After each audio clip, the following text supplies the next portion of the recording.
আসলে দুর্ভোগ এটা আমাদের স্থায়ী একটা সমাধান করা অত্যন্ত প্রয়োজন।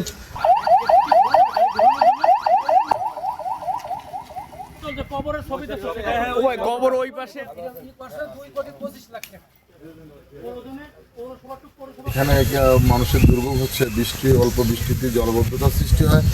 তো আমার একটু নিজে বললাম যে তাহলে আমার একটু দেখতে হবে সরজমিনে, কারণ আমি জনপ্রতিনিধি, জনগণের প্রত্যাশা পূরণই আমার কাজ।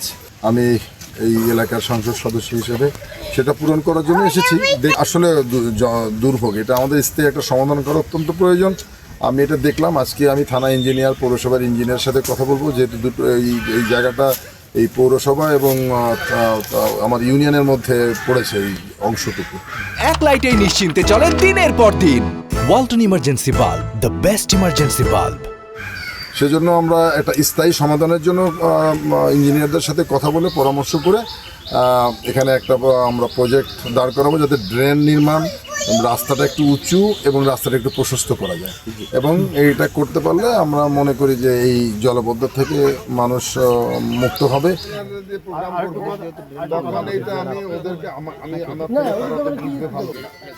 মাথায় রেখেই আমরা একটা প্রজেক্ট করি আর এই পানিতে তোলা যায়।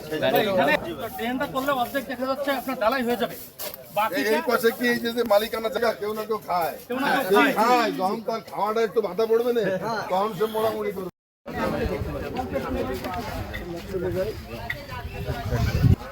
কতটুকু রাস্তা? 300 থেকে 400।